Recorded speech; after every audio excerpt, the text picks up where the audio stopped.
नमस्कार मित्रांनो. आजचा आपला टॉपिक आहे how share market works, how it works. कारण आपण याच्या अगोदर बघितलं व्हॉट इज शेअर मार्केट. तुम्ही जर नवीन असाल तर डिस्क्रिप्शन मध्ये लिंक दिलेली आहे, ती जाऊन तुम्ही चेक करू शकता. What is share market he video बघू शकता. कारण ती बघून आल्यानंतर तुम्हाला आजच्या टॉपिकवर अजून सहजपणे समजायला सोपं जाईल. चला आपण आपल्या टॉपिक कडे येऊया. How share market works. Share market नेमकी कसं चालतं खरंच आपल्याला माहिती आहे का? न्यूज चॅनलला आपण बघतो, सोशल मीडियाला, मुळात खरंच नाही. प्रामाणिक राहा. तर तुमच्या समोर ही एक इमेज ओपन असेल तर त्याच्यामध्ये बायर्स आणि सेलर्स जे असतात, जसं की मी मागच्या टॉपिक मध्ये सांगितलं की विनर हे सेलर असतात, बायर नाही. परंतु शेअर मार्केट चालवण्यासाठी हे दोघही कारणीभूत असतात. बायर्स जे असतात ना ते शेअर्स बाय करतात आणि सेलर्स जे असतात ते शेअर सेल करतात. ह्या दोघांच्या ट्रान्झॅक्शन मुळे प्राइस मध्ये मुवमेंट क्रिएट होते. मग प्राइस मध्ये मुवमेंट क्रिएट झाल्यावर आपल्याला हे ओळखण्याचा प्रयत्न करतो आपण, किंवा हे ओळखायचं असतं की प्राइस वर कधी जाते किंवा खाली कधी येते. त्यामध्ये वर जाण्यासाठी जे कारणीभूत असतात ते बायर्स असतात आणि खाली येण्यासाठी जे कारणीभूत असतात ते सेलर्स असतात. आता तुम्ही म्हणता की लॉजिकली हे तर कुणी सांगेल लॉजिकली बरोबर आहे, पण मुळात लॉजिकल एवढ्या गोष्टी जर सिंपल असत्या तर प्रत्येक जण प्रॉफिटेबल असतं मार्केटमध्ये. आपण थोडं डीप जाण्याचा प्रयत्न करू. अगोदर आपण समजून घेऊ बायर्स आणि सेलर्स नेमके काय. बायर्स जे शेअर्स बाय करतात आणि सेलर जे सेल करतात. पण सेलर्स दोन प्रकारचे पण असतात. अगोदरची होल्डिंग विकण्यासाठी पण सेलर असतात, सेलरच्या कॅटेगरीत येतात जे शेअर विकतात. पण काही सेलर असे असतात की जे शॉर्ट सेल करतात, नसतानाही पण शॉर्ट सेल करणं, तो मुद्दा वेगळा आहे. आपण नंतर कधीतरी त्याच्याबद्दल डिस्कस करू. पण आता मार्केट ज्यावेळेस ऑपरेट होत असतं तर याच्यामध्ये जे प्राइस मुवमेंट होती ती बायर आणि सेलर मुळे होती, हे तर आपल्या लक्षात आलं. पण ती प्राइस वर कधी जाते आणि वर खाली कधी येते हे आपण समजून घेण्याचा प्रयत्न करू. खूप सिंपल आहे, काय डोकं लावायची गरज नाही. इमॅजिन करा, एक एक्झाम्पलनी समजून घेऊ आपण. इमॅजिन करा की एक दुकानदार आहे, त्याच्याकडे एक अँटिक आहे. तो अँटिक 100 रुपयाचा आहे. 100 रुपयाचा अँटिक घ्यायला त्याच्याकडे कस्टमर एक आला, तो ती अँटिक कितीला विकल? एमआरपी ला. एमआरपी म्हणजे काय? Maximum retail price. तो ती रिटेल प्राइस मध्ये विकल तो रिटेलर कितीला? 100ला. पण सेम अँटिक घेण्यासाठी जर 100 लोक आले किंवा 100 लोक लाईनीत उभे, तर त्या अँटिकची प्राइस किती वाढली जाईल? एक होती, त्याला विकायचं होतं एमआरपीला 100. 100 × 100 10,000. 10,000 रुपयाला तो अँटिक विकला जाईल आणि तो दुकानदार 10,000 रुपयाला विकण्याचा प्रयत्न करणार. आणि जो कोणी 100 लोकांपैकी सगळ्यात जास्त बिडिंग करणार, बिडिंग म्हणजे काय की तो अँटिक आम्हाला पाहिजे, तो दुसरं कोणीतरी प्राइस सांगितली, आम्ही एवढे देतो तेवढे देतो, असं करता करता तो 10x होणार. का? कारण सेम अँटिक घेण्यासाठी 100 लोक लाईनीत उभे आहेत. मग त्याची प्राइस लॉजिकली 100 टाइम्सनी वाढली जाईल. मग एका अँटिकची प्राइस एका व्यक्तीसाठी 100 रुपये होती, घ्यायला 100 लोक आले, मग 100 × 100 10,000. 10,000 रुपीज त्याची प्राइस होणार त्या अँटिकची. पण त्या शॉपकीपरकडं, त्या दुकानदारकडं जर ते अँटिक 10 असेल तर त्या एका अँटिकची प्राइस आता मग कमी होणार. का? कारण त्याच्याकडे सप्लाय वाढला. डिमांड तेवढंच आहे, 100 लोकच लाईनीत उभे आहेत, पण सप्लाय वाढला. मग प्राइस कुठे गेली? 10,000 पासून येणार 1,000 रुपीज कडे. का? अँटिक पण 10 आहेत ना आता. मग परत त्याला 10 ने डिवाइड करा, किती झाले? 10,000 डिवाइड बाय 10,000, 1,000 रुपये. 1,000 रुपयाला आता तो एक अँटिक आरामात विकू शकतो. का? कारण त्याची एमआरपी, त्याची जी व्हॅल्यू होती त्याच्या प्रोडक्शन कॉस्टिंग नुसार ती किती होती? 100 रुपीज. पण ती घेण्यासाठी जो डिमांड आला तो किती पटीने आला, तेवढ्या पटीने त्याची किंमत वाढली जाते. आणि तो डिमांड पुरवण्यासाठी जेवढ्या पटीने सप्लाय आला तेवढ्या पटीने प्राइस कमी होती. एवढं सरळ सोपं आहे, लय डोकं लावायची गरज नाही. मग आता तुम्ही म्हणता की डिमांड सप्लाय, मग डिमांड सप्लायवरच चालतं का मार्केट? तर हा, येस, डिमांड सप्लायवरच मार्केट चालतं. काय बोलतोस यार? डिमांड सप्लायवर मार्केट चालतं. युट्यूबवाले तर सांगतात प्रॉफिट झालं कंपनीला मग शेअरची प्राइस वर जाती, त्याच्यातून मग डिव्हिडंड भेटतो, मग तो डिव्हिडंड प्रॉफिटची हिस्सेदारी असती, आपल्याला ते भेटतं, लॉंग टर्म साठी चांगलं असतं. फालतू विषय. शेअर्स मध्ये ट्रेडिंग करायची असेल तर सप्लाय डिमांडचा गेम समजणं महत्वाचं आहे. हा, कंपनी प्रॉफिटेबल आहे का नाही हे बघणं गरजेचं आहे, पण प्राइस मुवमेंट त्या कंपनीच्या प्रॉफिटवर डिपेंड नसते.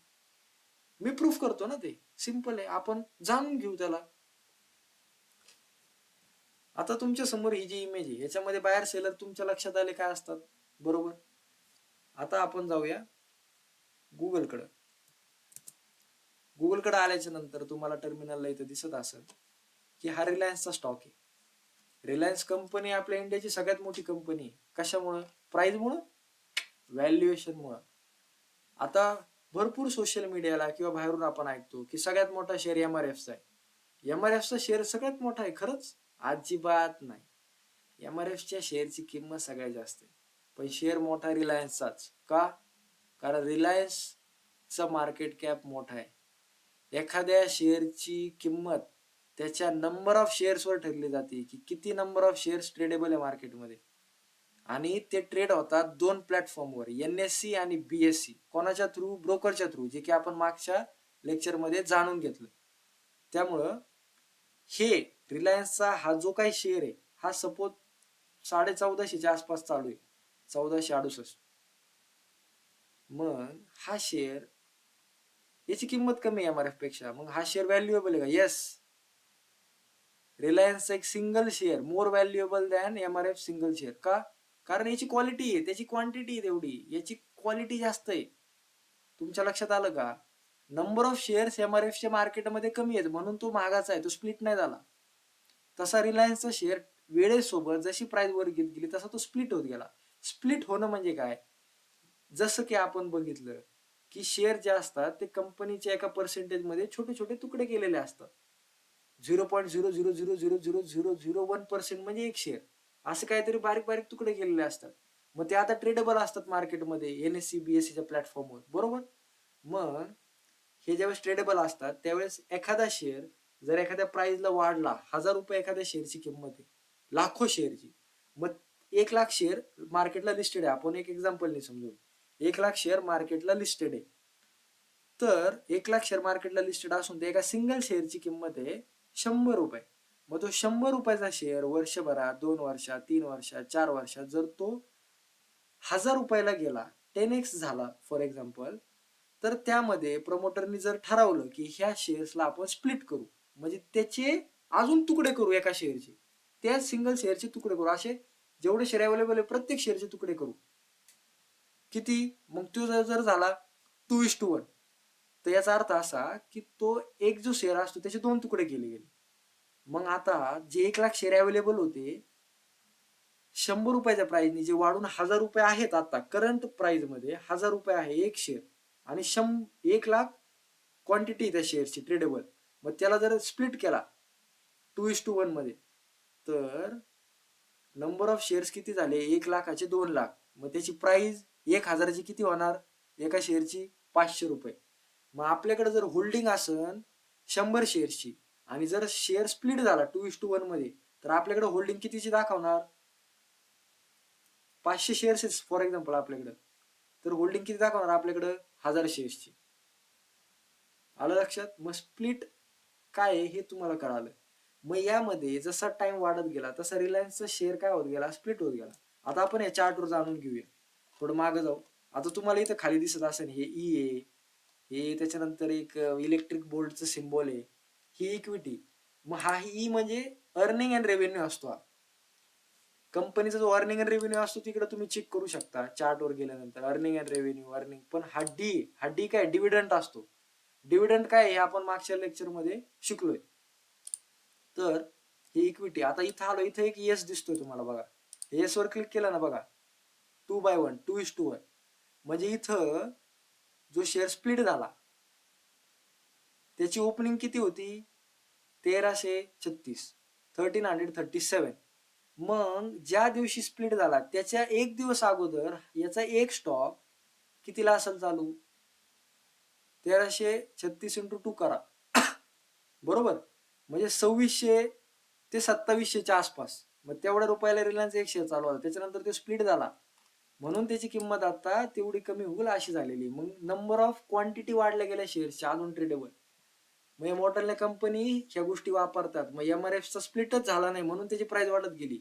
आणि लोकांना सोशल मीडिया त्या भंगार न्यूज चॅनल वरनं वाटतं की त्याची जी प्राइस आहे ती हायेस्ट आहे. मग एखाद्याने 1992 मध्ये जर MRF घेतला असता तर आज त्याच्याकडे एवढे पैसे असते. मूर्खपणा आहे तो.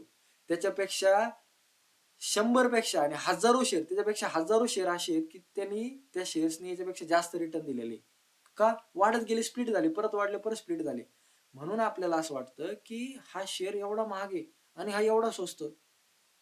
क्वालिटी ऑफ शेअर्स कडे लक्ष द्या. त्या कंपनीची व्हॅल्युएशन काय आहे? रिलायन्स ही खूप मोठी कंपनी आहे. लोक म्हणतात पॉलिटिशियन आपला देश चालवतात. जेवढे कारणीभूत पॉलिटिशियन आहे ना, तेवढी कारणीभूत रिलायन्स कंपनी आहे. तेवढं रेव्हेन्यू जनरेट करते ती.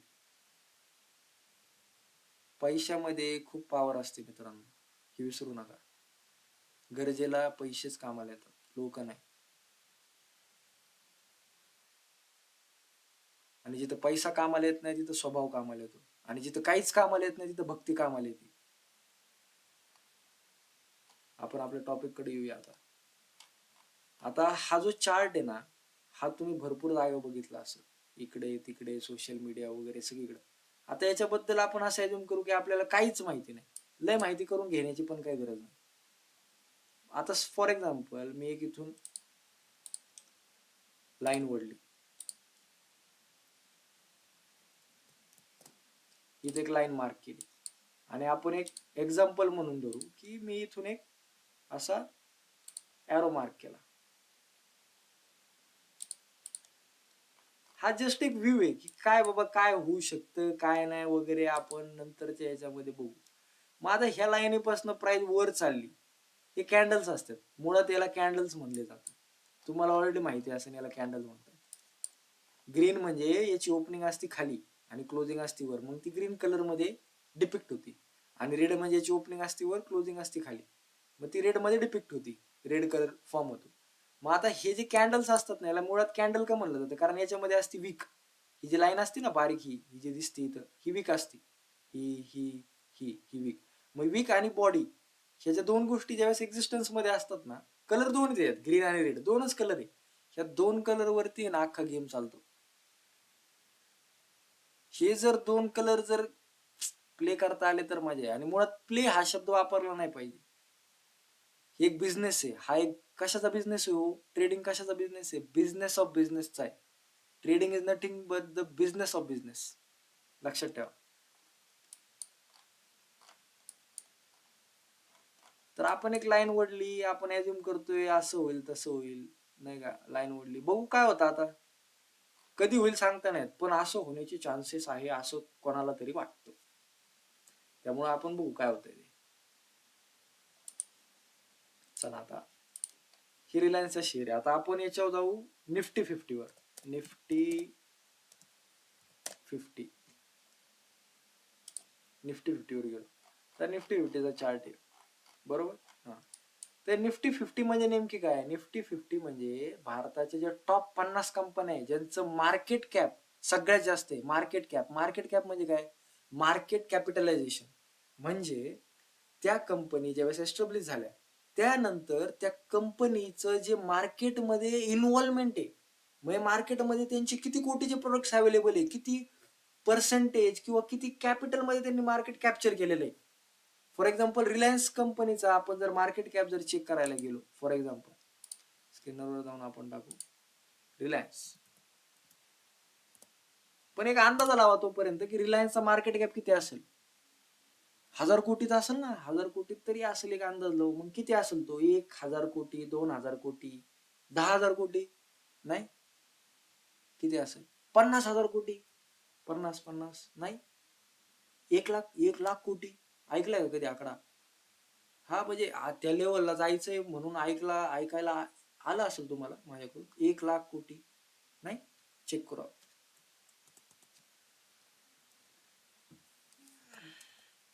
रिलायन्स इंडस्ट्रीज किती मार्केट कॅप किती दिसतं तुम्हाला? अरे बापरे, काय करता मित्रांनो, ह्या गोष्टी तुम्हाला सांगाव्या लागतात. ह्या सिक्रेट असतात रे. सिक्रेट कशाच्या? डोळ्यासमोर उघडे, लिगल आहे. गुगल कधीतरी चांगल्या गोष्टीसाठी पण वापर करत जा. लीगल मार्केट कॅप किती आहे? 19,87,446 CRA करोड. आपल्या बँकेत येतं ना पासबुकवर CR, ती क्रेडिट असतं. इथलचं CR म्हणजे करोड असतं. किती आहे? 19,87,446 करोडचं मार्केट कॅप रिलायन्सचं. आणि MRFचं ना आपण कम्पेअर केलं होतं ना, MRF किती आहे? 64,410 कोटी. हे किती पर्सेंट आहे रिलायन्सच्या? काहीच नाही, काहीच नाही. रिलायन्सला वाटलं की टाइमपास मध्ये काहीतरी स्टार्टअप टाकू, तेवढा 1,000 कोटीचा स्टार्टअप टाकू शकतात. काय यार. त्यामुळं ह्या न्यूज चॅनल पासून सगळ्यात अगोदर लांब राहा. तुम्ही जर ह्या न्यूज चॅनल जर बघत असाल ना, तर मी लिहून देतो तुमचं प्रॉफिट होणारच नाही कधी. भ्रमित करणारी गोष्टी आहेत त्या. त्यांना मुळात जर माहिती असतं ना, तर ते लई लई पुढे गेले असते. त्यांना काय नाही एवढं माहिती, ते फक्त चालतात प्रिडिक्शनवर. त्यांच्याकडे कॅपिटल मोठा आहे. ते ज्यावेळेस न्यूज वगैरे येतात ना, ते पोझिशन हेज करून बसतात. मग त्यावेळेस कुठं गायब होते ते न्यूज चॅनलवाले. सन्नाटा असतो, सायलेन्स असतो. थोड्या गोष्टी ऑब्झर्व करत जावा समाजात राहत असताना. भूकंप येणार असेल ना, तर त्याच्या अगोदर शांतता असती. मार्केट पण सेम आहे. मार्केट आणि नेचर मध्ये तर सगळ्यात जास्त सिमिलॅरिटीज आहे.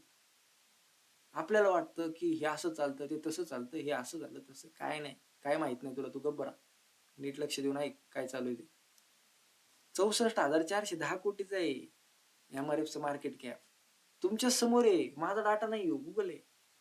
स्क्रीनवर जर गेलं ना तुम्ही, कोणती कंपनी टाका तुम्हाला लक्षात येईल त्याचा मार्केट कॅप काय. Reliance industry. मग आता ज्या वेळेस आपण रिलायन्सचा चार्ट बघतो, तर त्यावेळेस आपल्याला असं जाणवतं की फ्युचरचा चार्ट ओपन झाला. सॉरी, तुम्ही अजून बारीक आहेत. फ्युचरचा लगेच ओपन केलं जरा मेंदू घाण होईल तुमचं जरा. रिलायन्स इंडस्ट्री लाईने काढून टाकित, नाही तर करताना शॉर्ट सेल इथून प्रॉफिट होईल तसा, पण जाऊ द्या. तर रिलायन्सचा हा जो शेअर आहे ना, हा सपोज असा प्राइसने इथून असा वाढत गेला, बरोबर. असा वाढत गेला इथून, असा जे काय असेल इथून असा म्हणा किंवा इथून असा म्हणा. कसं आहे, तुम्ही ऍज्युम करायला की त्या प्राइस पासून पॉइंट पासून प्राइस त्याची अशी वाढली.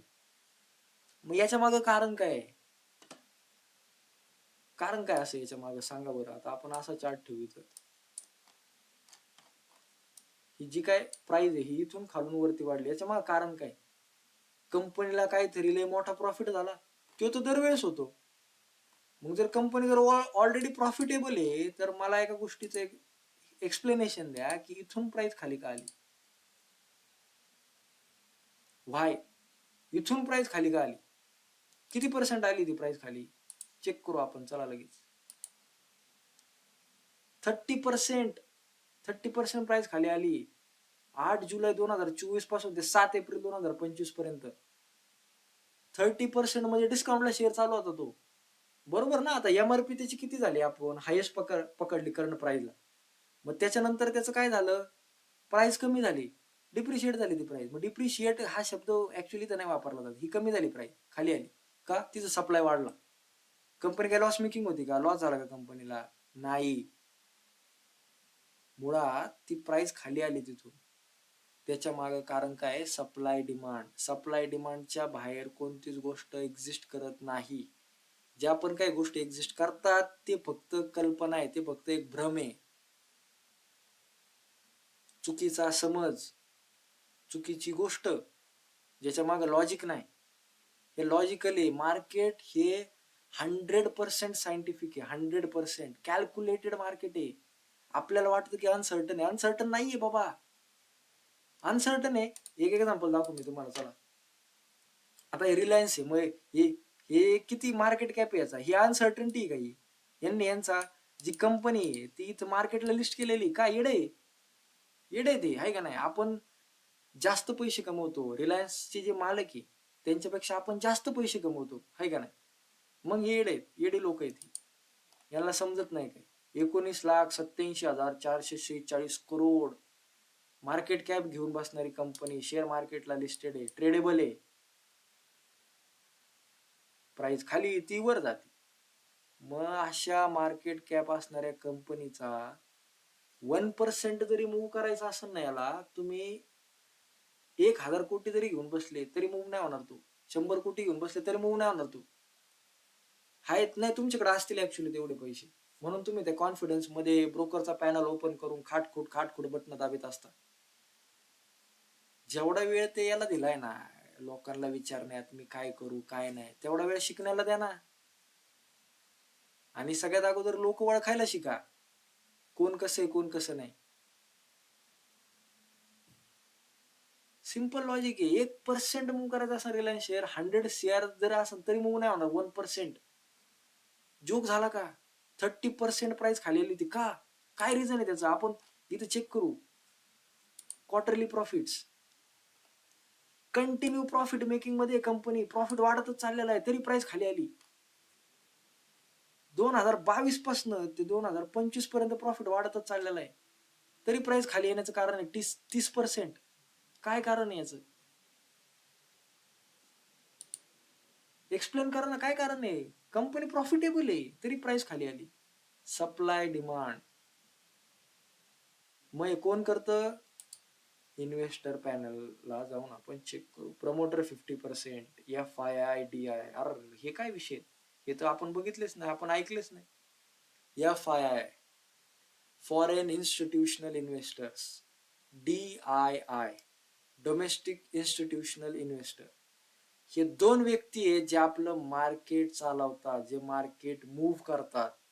शेअर मार्केट कसं चालतं तर ते असं चालतं, ही लोक चालवतात, ही कारणीभूत असतात. ज्या वेळेस मार्केटमध्ये एखाद्या स्टॉकमध्ये ज्यावेळेस डिमांड हाय होतो त्यावेळेस प्राइस वर जाते, आणि ज्यावेळेस सप्लाय हाय होतो डिमांडपेक्षा त्यावेळेस प्राइस खाली येते.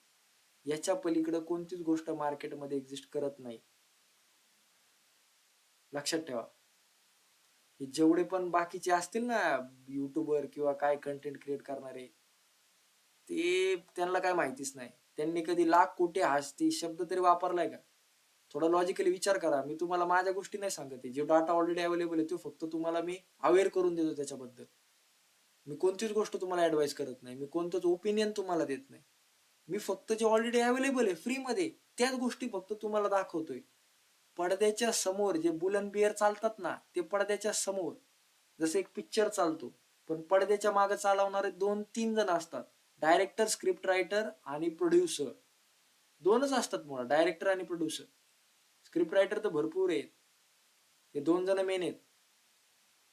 डायरेक्टरच्या नावावर आणि प्रोड्युसरच्या पैशावर पिक्चर चालतो. सेम तसंच आहे इथे. 2 जण आहेत, FII DII. तिसरा असतो प्रमोटर, स्क्रिप्ट रायटर. डायरेक्टर जर म्हणला की मला सीन आवडलेला नाहीये, काय मी याच्यात चेंजेस करतो, स्क्रिप्ट रायटरला ते ऐकावं लागतं. आणि स्क्रिप्ट रायटर जर म्हणला की असे चेंजेस नको करू, तरी ते डायरेक्टरला ऐकावं लागतं. हे तिघं लोक एकामेकांसोबत एकत्र येऊन बिझनेस करतात. आता प्रमोटर आहे, त्यांची कंपनी आहे एवढी मोठी रिलायन्स, ते त्यातून प्रॉफिट कमावतात बरोबर. प्रमोटर होल्डिंग 50% आहे. स्टॉकची प्राइस जर वर गेली 10-20% किंवा 1-2% तर त्यांना तेवढा पर्सेंटेज मध्ये प्रॉफिट होतो. तुम्ही अंदाज लावता का 50% होल्डिंग शेअरची म्हणजे किती झाली ती? मार्केट कॅपला डिवाइड बाय तुम्ही करा ना, नुसतं 50 करा डिवाइड बाय. तेवढ्या व्हॅल्युएशनचे शेअर आहेत त्यांच्याकडं, FII DII. आणि प्राइसला मूव्ह करणारे प्रमोटर नसतो, हे दोघं असतात FII आणि DII. तुम्ही विचार करा ना, 19.09% ची त्यांची होल्डिंग FII ची. कोण येते यांच्याबद्दल ऐकलंय का कधी? नसन ऐकलं. भंगार लोकांना फॉलो करायची सवय झाली तुम्हाला. हे बघा, हे मार्केट कसं चालतं तर असं चालतं. आणि तुम्हाला अजून एक गंमत दाखवतो. हा रिलायन्सचा स्टॉक आहे ना, म्हणता लॉंग टर्म साठी घेतलाय, पण जर चार्ट जर झूम आउट केला तो असा वरच चाललेला आहे. हम पैसा कमाएंगे, हम नहीं कमाए तो हमारे बेटे कमाएंगे, बच्चे कमाएंगे. अरे कोई नहीं कमाएंगा, तू जाएंगा इधर से ऊपर, क्या मजे लेगा पैसे के तू? बच्चे बोलेंगे पिताजी पिताजी और 5,000 डालना चाहिए था इस शेयर में और पैसे होते. काय यार, लक्ष्मी तुमच्याकडे येईल. विद्या कमवा आणि विद्या कमवल्यानंतर विनम्र राहा. विद्या विनयन शोभते. विद्या सगळ्यांकडे नसती. लक्ष्मी सगळ्यांकडे येऊ शकते पण टिकू शकत नाही. का? विद्या नसेल तर टिकत नाही लक्ष्मी. त्यामुळे विद्या कमवा अगोदर. हे शेअर असा गेला, हे होईल ते होईल. आपण एक शेअर अजून बघू. Dixon Dixon Dixon Dixon Dixon technology. याचं मार्केट कॅप 71,268 कोटी. बरोबर. आता ही कंपनी, आपण इथं प्रॉफिट लॉस मध्ये जाऊ. याच्यामध्ये ऑपरेटिंग प्रॉफिट किती बघा ना. Net profit tax, net profit म्हणजे टॅक्स दिल्यानंतरचा प्रॉफिट किती? 1,811 करोड प्रॉफिट त्यांनी अर्न केलेला आहे ह्या क्वार्टरली मध्ये. नाही, TTM म्हणजे टिल डेट आतापर्यंत. मार्च 2025 मध्ये त्यांनी 1,233 कोटीचा प्रॉफिट अर्न केलेला आहे. आणि क्वार्टरली जर बघायला गेलं इथं डिसेंबर 2025 मध्ये, तर त्यांनी 321 कोटीचा नेट प्रॉफिट बुक केला टॅक्स देऊन. आणि tax before profit before tax 412 कोटी. आणि प्रॉफिट आफ्टर टॅक्स आहे 321 कोटी. मग ही कंपनी, इथलचा डाटा बघा, डिसेंबर 2022 पासून ते डिसेंबर 2025 पर्यंत याचा प्रॉफिट वाढत गेलाय. मग प्राइस पण वाढायला पाहिजे का नाही? आपण तिथं जर स्टॉक घेतलाय 2022 मध्ये, तर त्याच्यासोबत आपण पण कमवणार का नाही प्रॉफिट? बरोबर ना. न्यूज चॅनल वाले काय सांगतात? बरोबर. लॉंग टर्म ये वो, लॉंग टर्मचा जमाना गेला. याची स्पीड वाढली. जर तुम्हाला आठवड्याभरात 5-10% जर भेटत असेल तर ते घेऊन बाहेर निघा. लॉंग टर्मच्या नादात पडू नका. स्विंग ट्रेड त्याच्यासाठी पण भरपूर बघावं लागतं कंपनीचं. महिन्याभर एखादा ट्रेड जर होल्ड करताय किंवा एखादा स्टॉक होल्ड करताय, तो ट्रेडच झाला. एखादी गोष्ट बाय केली आणि सेल केली, तो ट्रेड आहे. एखादी वस्तू जरी इकडून बाय केली दुकानदाराने, तिकडे सेल करतोय, ते होलसेलच्या रेटमध्ये घेऊन रिटेलमध्ये विकतोय. अरे बापरे, होलसेलच्या रेटमध्ये घेऊन रिटेलमध्ये विकतोय. आणि शेअर मार्केटमध्ये आपण काय करतो? रिटेलमध्ये घेतो आणि होलसेलमध्ये विकतो. काय ब्रो, होलसेलमध्ये घेतो, रिटेलमध्ये विकतो आपण.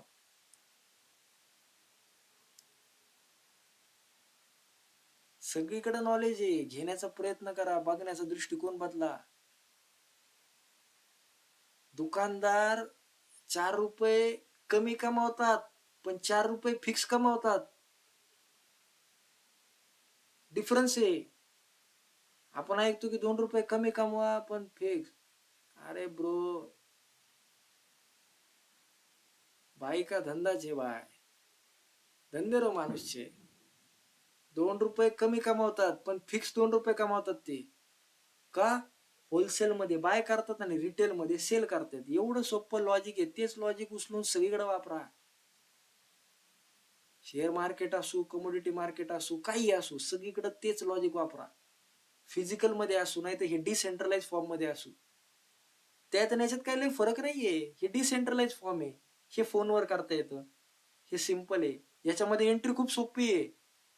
मग जगातल्या कोणत्या पण गोष्टीमध्ये एंट्री जेवढी सोपी असते ना, एक्झिट तेवढीच अवघड असते. IAS IPS बनण्यासाठी खूप मेहनत लागते. एंट्री अवघड आहे त्याच्यामध्ये, पण एक्झिट लय सोपी. एक रेजिग्नेशन लेटर, लगेच. काही चुकीचं करताना पकडलं गेलं, लगेच लगेच तुम्हाला पदावरनं निलंबित करण्यात येणार. एक्झिट लय सोपी तिकडे, लय सोपी. एक स्वतःवर रेजिग्नेशन लेटर दिलं ना, तुम्ही जॉब सोडू शकता कधी, any time, anywhere, at any cost. Entry अवघड आहे त्यात, पण मार्केटमध्ये एंट्री खूप सोपी आहे, म्हणून एक्झिट सगळ्यात अवघड आहे. सगळ्यात अवघड आहे.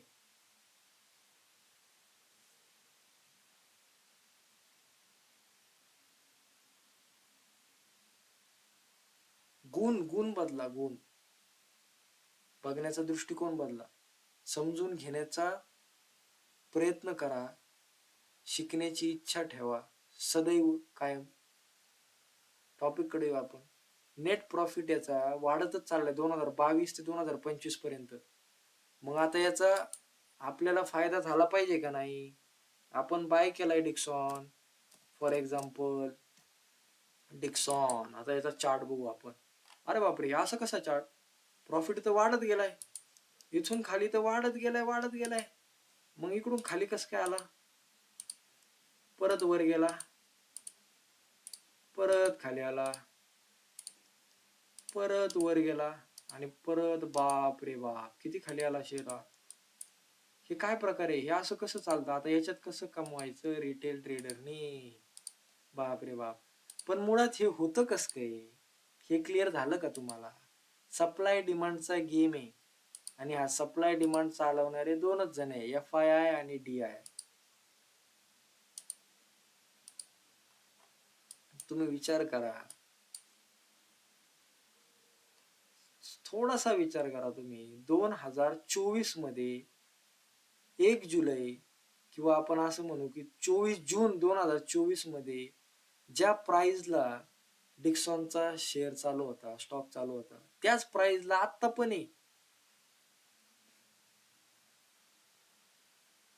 1.5 वर्ष झाले, 1.5 वर्ष. 1.5 वर्षापासून 0 रिटर्न लॉंग टर्म. अरे 1.5 वर्षात एका मिनिटात काय होईल काय सांगता येत नाही, शाश्वती नसती. तुम्ही लॉंग टर्म साठी किती किती वेळ करणार तुम्ही? 1.5 वर्ष. आणि ज्या माणसाने इथं वरती बाय केलेला असेल त्याची तर बांबू लागली. 16 डिसेंबर 2024 ला ज्याची बाईंग असेल, ही जी वीक बनली, ही जी प्राइस दिसते ना इथं, हे झूम करून आपण बघू, मग इथं ट्रान्झॅक्शन झालंय बाईंग सेलिंगचं. मग कुणी ना कुणी बाय केले, कुणी ना कुणी ह्या प्राइसला सेल केले, म्हणून ती वीक दिसते, ती डिपिक्शन दिसतंय. ज्यांनी 19,000च्या आसपास बाय केलेला असेल, तो कधी केलाय? 16 डिसेंबर 2024. त्याचे बांबू लागलेत. तुम्हाला अंदाज आहे का? बांबू लागलेत त्याचे.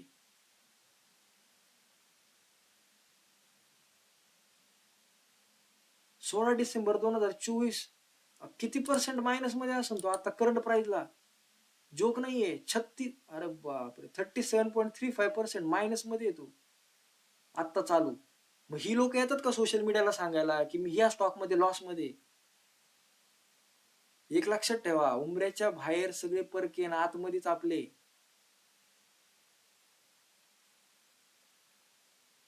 उमऱ्याच्या बाहेर दिखावा असतो ना आतमध्ये जाणीव असती. 37.68% लॉस मध्ये तो व्यक्ती किंवा ते व्यक्तीच. किती लोक असतील असे? का? कंपनी तर प्रॉफिटेबल आहे, आपण चेक केलं इथं. प्रॉफिट करते कंटिन्यू. 2022 मध्ये 52 कोटीचा प्रॉफिट होता, वाढत वाढत गेलाय करंट प्राइसला 321 कोटी. सप्टेंबर 2025 मध्ये 746 कोटीचा प्रॉफिट होता, वाढत गेलाय तो. का असं झालं? प्राइस खाली का आली एवढी 37.68%? याचं उत्तर देईल का कुणी? Supply demand. कंपनीचा स्टॉक त्याच्या प्राइसवर चालतो का? चालतो, पण किती %?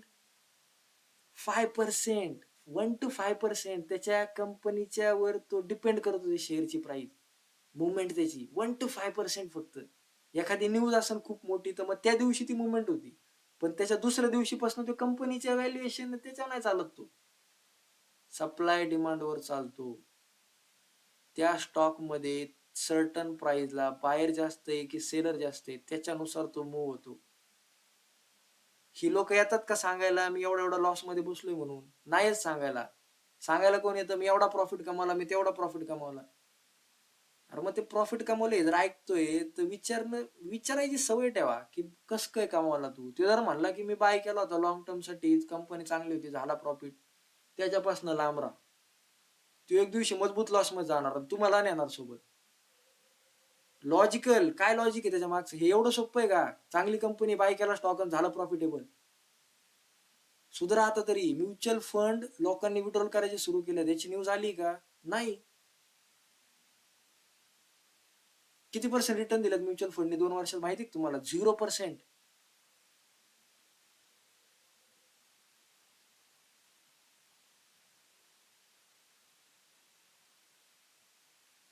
समजून घ्यायला पाहिजे. कोणताही म्युच्युअल फंड असो, आपल्याला पर्टिक्युलरली नाव घ्यायचंच नाही कोणाचं, आपण आपलं बघणार.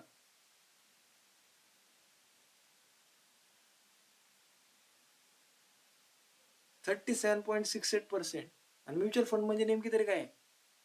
तो पण एक ट्रेडर लोकांचा ग्रुप असतो, जिथं लोकांचे पैसे गोळा करतात आणि ते मार्केटला लावतात.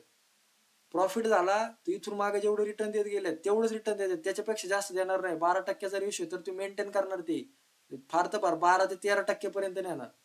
प्रॉफिट जर 20-30% झालेला असेल तर ते वरचे पैसे त्यांचे. पण इमानदार लोक आहेत ती, त्यांनी जर तुमच्या पैशातून जर लॉस केला तर तो लॉस 100% तुमचा. सिंपल हे आहे ते.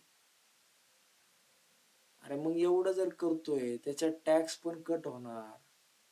क्लोज एंडेड, ओपन एंडेड या असल्या भानगडीत पडण्यापेक्षा स्वतः घ्या, स्वतः करा. नॉलेज घ्या ना, नॉलेज घेऊन करा, बळच नका करू. तुम्हाला जर वाटत असेल की करावं का नाही करावं का नाही हा प्रश्न असेल तर कन्फर्म नका करू.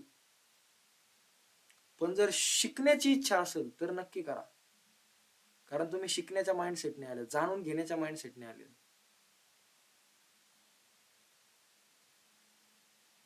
लक्षात ठेवा. डिक्सॉन शेअर पडतोय, तो काय करायचं त्याने आता? एखाद्याने तिथं बाय केलेलं असेल तर, आणि एखाद्याने तिथं पण नाही, लॉंग टर्म म्हणून म्हणून म्हणून म्हणून त्याने इथं बाय केलाय, आहे का नाही? इथं 24 जून 2024 इक्वलला चालू आहे तो 1.5 वर्षात. त्यापेक्षा बँकेत ठेवून त्याला भेटले असते 10-20% शेअर मग टाकून तो इक्वललाच बसलाय. पण त्या 1.5 वर्षामध्ये इमर्जन्सीला जर पैसे लागले तर तेवढेच पैसे काढता येणार त्याला. आता म्हणतात की शेअरची प्राइस वर तर गेली होती. अरे मग वर गेली तर विकण्याचं ते पाहिजे होतं ना नॉलेज, विकायचं कुठं, काय करायचं. शेअरची प्राइस वर बघा ना, 59% गेली तिथून. तो म्हणला नाही मी विकणार नाही, मी लॉंग टर्म ट्रेडर आहे, मी लॉंग टर्म इन्व्हेस्टर आहे. म्हणला तो ट्रेडर नाही, मी लॉंग टर्म इन्व्हेस्टर आहे. 62% प्रॉफिट चालू असेल त्याचा अकाउंट, त्याला कसं वाटलं असेल 1.5 वर्षानंतर त्याचं इक्वलला चालू आहे, लॉसला पण गेलो होतं खाली 15%, 15.5%. काय वाटलं असेल त्याला? इमॅजिन करा. प्रत्येक सिच्युएशनला स्वतःच्या पॉइंट ऑफ व्ह्यूने बघण्याचा प्रयत्न करा, मग भरपूर गोष्टी आपल्या लक्षात येत जातात. क्लॅरिटी वाढते आपल्या ब्रेनची, त्या पर्स्पेक्टिव्ह आपला क्लिअर कट होतो, जेणेकरून आपल्याला डिसिजन घ्यायला खूप सिंपल जातं. मन विचलित कधी होतं? ज्यावेळेस आपल्याला त्या गोष्टीच्या मागचं सायन्स माहिती नसेल, त्या गोष्टीच्या मागचं कारण माहिती नसेल, त्यावेळेस मन विचलित होतं. लक्षात ठेवा. डिक्सॉनचा शेअर आहे, मग याची प्राइस खाली आली, इकडून वर गेली, इकडून खाली आली, हे असं काय होतंय? जर कंपनीचा प्रॉफिट जर स्टेबली असं जातोय, मग असं का होतं? त्याचं कारण आहे सप्लाय डिमांड. सप्लाय डिमांडच्या पलीकडे काहीच नाही, काहीच नाही. शेअर मार्केट कसं चालतं तर ते सप्लाय डिमांडवर चालतं, आणि ते चालवणारे FII DII असतात, हे लक्षात ठेवा.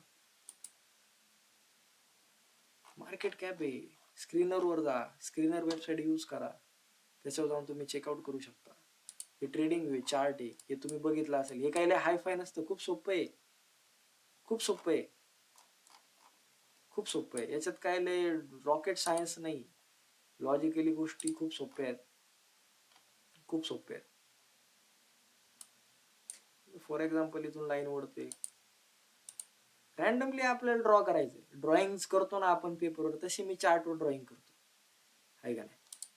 अशी लाईन ड्रॉ केली मी, ॲरो ड्रॉ केला, काय समजने वाले को इशारा काफी होता है. तर थोडस विचार करा, थिंक. ट्रेडिंग व्यू ओपन करतानाच एक सेंटेन्स असतो, थिंक बिफोर यू लीप.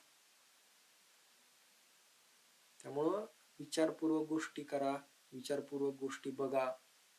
ज्या गोष्टी बघितल्यात त्या गोष्टीच्या मागचं कारण काय आहे, ती खरी आहे का खोटी, याच्याबद्दल जाणून घेण्याचा प्रयत्न करा, जेणेकरून क्लॅरिटी भेटत जाईल. आणि एवढ्या सगळ्या गोष्टी माहीत झाल्यानंतर हे पण लक्षात ठेवा की आपल्या अगोदर पण कुणीतरी असं होतं की ज्याला सगळं माहिती होतं. त्यामुळं त्या लेवलला गेल्यानंतर विनम्र राहा. आणि खूप सोपं आहे, डोकं लावायची काही गरज नाहीये. How share market works. Share market चालतं कसं? चालतं कसं तर असं, सप्लाय डिमांड याच्या पलीकडे कोणतीच गोष्ट एक्झिस्ट करत नाही.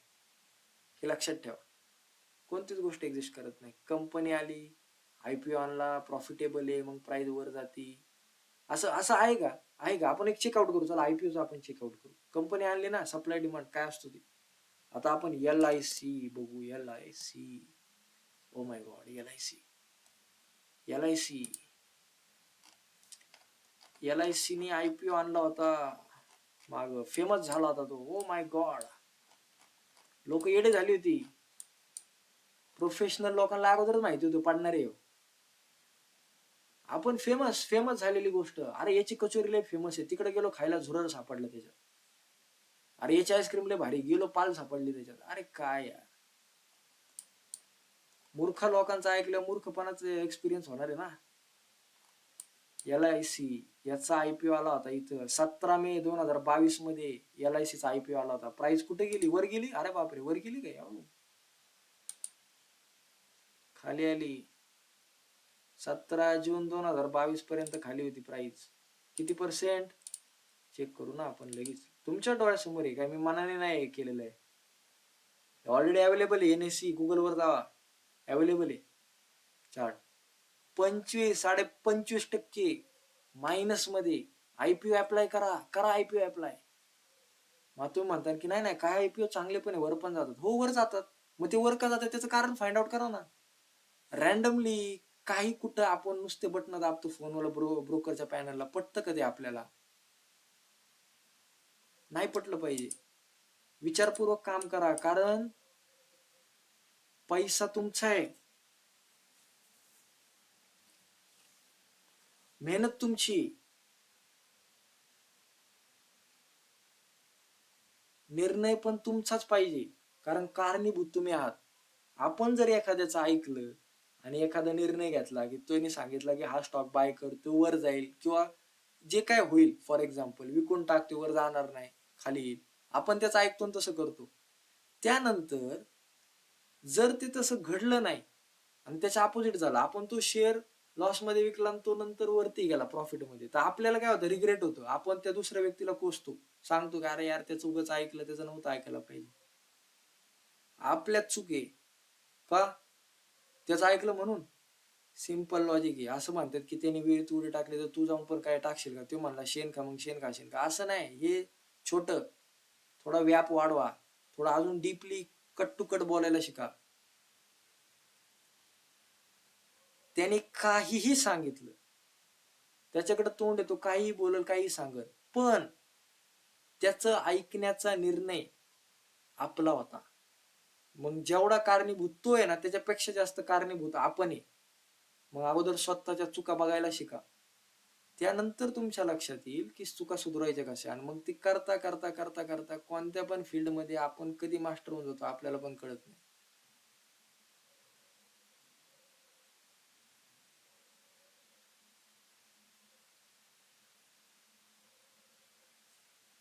खूप सिंपल आहे. डिसिजन आपला, सगळं आपलं ठेवा.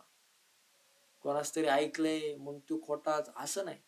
न्यूट्रल राहण्याचा प्रयत्न करा. आपल्याला जर त्या गोष्टी लॉजिकली पटत असेल, मॉरली जर ती गोष्ट बरोबर असेल, लॉजिकली थिंकेबल असेल, आणि by mentally it is okay, मग डिसिजन तुमचा तुम्हाला, आपला आपल्याला. पण कुणीतरी सांगितलं मग त्याच्यामुळे असं झालं आणि याच्यामुळे असं झालं हे म्हणू नका. त्याचा विश्वास ठेवण्याचा, त्याचा ऐकण्याचा निर्णय, डिसिजन आपला होता. त्यामुळे आपण कारणीभूत आहे. हे कधी कळतं आपल्याला? ज्यावेळेस तुम्ही मार्केटमध्ये येता. का? पैसा तुमचा, निर्णय तुमचा, मेहनतीचा कमावलेला पैसा असतो. तो ज्यावेळेस आपल्या डिसिजनने जातो त्यावेळेस कळतं ना. मग आपली चूक झाली, आपण काय आपल्याला शिव्या देतो का? आपण आपल्याला कधी अशी मुस्कटी थांबतो? लॉजिक आहे ना. आपण चुकलं ना, मग आपण आपल्याला काय करतो? शिक्षा देतो काय आपण आपली? हात कापून टाकतो आपण. चल याचा हात कापून टाकू, जे बटन दाबले फोनवर, हात कापा त्याचा, स्वतःचा हात कापला. हा लॉजिकली. हा मग दुसऱ्यांना ह्या पद्धतीत हे करण्याचा काय अर्थ आहे? पराय निंदा जगातलं सगळ्यात मोठं पाप आहे. खैर, सप्लाय डिमांडवर मार्केट चालतं, त्याच्या व्यतिरिक्त मार्केट कशावर चालत नाही. बायर सेलरचा गेम असतो. बायर सेलरमुळं प्राइस मुवमेंट होती, प्राइस मध्ये मुवमेंट क्रिएट होतं. मग ते वर जायचं का खाली जायचं प्रोफेशनल लोक ठरवतात. रिटेलर काय करतात, रिटेलर काय अंधाधुंद मध्ये घुसतात. आता इथून जी प्राइस गेली LIC ची इथून वरती, ही काय पब्लिकली नाही लिहिली, प्रोफेशनली लिहिली. इथं जाऊन परत त्यांनी सेल मारला म्हणून प्राइस खाली आली. जोक नाहीये. जो म्हणला मी LIC लॉंग टर्म मध्ये LIC विकून पैसा कमावला, LIC विकून नाही पैसा कमावला. तुम्हाला दाखवतो मी पैसा यांचा कुठे मी दाखवतो तुम्हाला. आता हे डिक्सॉनच आहे ना, डिक्सॉन मध्ये बघू आपण फॉर एक्झाम्पल. एक मिनिट थांबा. इन्व्हेस्टर्स, हे काय, हे काय LIC किती पर्सेंटची होल्डिंग यायची 2023 मध्ये? 5.72%. हे होल्डिंग आहे इथं दाखवत नाही पण इंच आहे अजून. मग होल्डिंग आहेत LIC. तुम्हाला आता मी डोळे उघडून देतो तुमचे, थांबा. हे युट्यूबर वाल्यांना त्यांना काही घंटा माहित नाही. दुसऱ्यांच्या खांद्या बंदूक ठेवून चालवतात. दुसऱ्यांचे पैसे असतात. नॉलेज कमवा. पैसे कधी कमवता येतात. रिलायन्स, रिलायन्स पण बघू चला. इन्व्हेस्टर कुठे LIC? इथं इथं 6.82% याची होल्डिंग LIC ची. LIC इथून पैसा कमवतोय, इन्शुरन्स विकून नाही कमीत. काय यार, अरे अरे काय केलं सर तुम्ही, आमचे डोळे उघडले. तुम्ही स्वतःचे पण डोळे उघडू शकता, प्रयत्न करा. LIC इथं इथं कितीतरी स्टॉक आहेत असे. इथं टाईप करून DI मध्ये गेले ना तुम्हाला LIC दिसेल. इथं LIC ची होल्डिंग आहे. LIC येऊन सांगते का न्यूज चॅनलला मी होल्डिंग करते म्हणून? LIC ने का नाही म्युच्युअल फंड मध्ये पैसे टाकले? काय यार तुम्ही.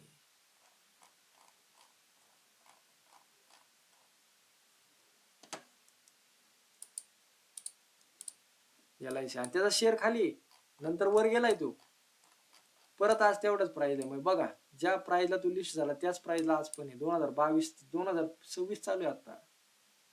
23 24 25 3.5 वर्षापेक्षा जास्त झाले. प्राइस त्याच लेवलला आहे. मग कंपनीची काय व्हॅल्युएशन त्याच लेवलला आहे का? कंपनी ब्रो, इन्व्हेस्टिंग, हे इन्व्हेस्टर आहेत, आपण नाही. आपले 5-10 हजार त्यांनी काय फरक पडणार आहे? 4-5 लाख, यांच्याकडे हजारो लाखो करोड आहेत म्हणून त्यांना फरक पडतो. सोपं लॉजिक आहे ना. 1 लाखची अमाऊंट आहे, त्याच्यावर जर 1% गेले तर 1000 रुपये भेटतात. टॅक्स आणि ब्रोकरेज जाऊन 900 रुपये येतात. यांचे 1000 कोटी, त्याच्यावर 1% मूव्ह झाला ना 1000 कोटीवर 1%,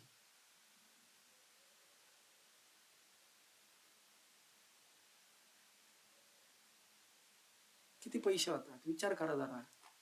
यांची अमाऊंट मोठी असती म्हणून यांना फरक नाही पडत. हे ट्रेडिंग पण करतात, ट्रेडिंगच करतात मुळात. ते होल्डिंग बिल्डिंग लय लो प्राइसला बाय केलेला असतो त्यांनी, त्याच्यामुळे शेअरची प्राइस वर जाते. वर गेल्यानंतर काही प्रॉफिट बुक करायचं म्हणून प्राइस खाली येते. आपल्याला एखाद्याला जर ट्रेडिंग करायची असेल तर निफ्टी 50च्या स्टॉक मध्ये केलेली कधी पण चांगली. मी कोणतीच गोष्ट तुम्हाला ऍडवाइस करत नाही ना, तुम्हाला कोणी मी कोणतं ओपिनियन देईल. फक्त सांगतोय मी एक रियालिटी काय. रियालिटी चेक नाही देते मी तुम्हाला, डायरेक्ट रियालिटी सांगतोय काय. त्यामुळं स्कॅमर्स पासून सावध राहा, नको त्या गोष्टींचं ऐकू नका. आणि NSE BSE याला ऑपरेट करण्यासाठी, किंवा ऑपरेट नाही रेग्युलेट करण्यासाठी, की जे ऑब्झर्वेशन ठेवते, वॉच ठेवते, एक वॉचमॅन सारखं काम करते, ती म्हणजे असते सेबी. सेबी एक वॉचमॅन सारखं काम करते NSE BSE वर. त्याच्यात काही चुकीचं किंवा बरोबर असं काही चाललेलं असेल तर ती बघती, ती कारणीभूत असते. त्याचे जर कुणी इलिगली प्रयत्न केला, चुकीच्या गोष्टी वापरल्या तर सेबी त्याच्यावर ऍक्शन घेते. सेबी एक वॉचमॅनचं काम करते. आणि बिल्डिंग असतात NSE BSE, आणि त्याच्यावरती जे ट्रेड होतात माणसांच्या स्वरूपात शेअर्स, त्याच्या वॉच ठेवण्याचं काम करते ती. सेबी एक वॉचमॅन आहे शेअर मार्केटचा, आपल्या इंडियन स्टॉक मार्केटचा. त्यामुळे तिचे जे रूल्स रेग्युलेशन असतात ते फॉलो करत जावा, त्याच्या पलीकडे नका जात जाऊ. कारण एका सर्टन सॉर्ट ऑफ रूल मध्ये जर चालले ना तर तुम्हाला गाडीला स्क्रॅचेस लागायची काही टेन्शन येत नाही. गाडीला सेफ्टी ठेवा, पेट्रोल चांगलं ठेवा आणि शिस्तीत गाडी चालवा. मी गाडीबद्दल नाही बोलत आहे, लाईफ बद्दल बोलतोय. नको त्या गोष्टी करायला जाऊ नका.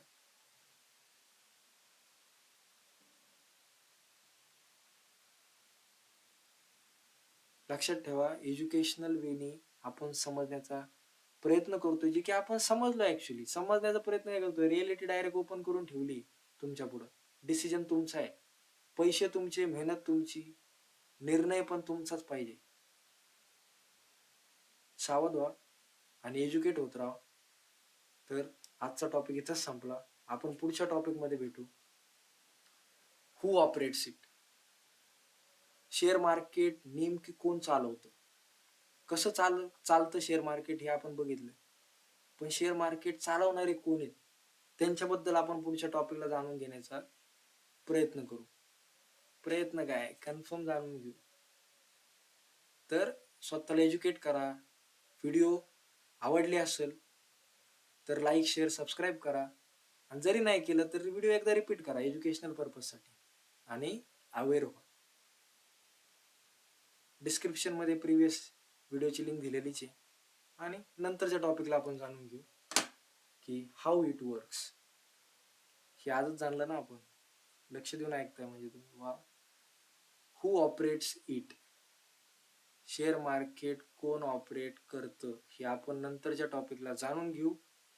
त्याच्यासाठी आजचा जो टॉपिक आहे तो खूप महत्त्वाचा होता की how share market really works. Share market नेमकी कसं चालतं. आपल्या व्हिडिओच्या एंडमध्ये आपल्याला समजलं असेल तर थँक्यू व्हिडिओ बघण्याबद्दल.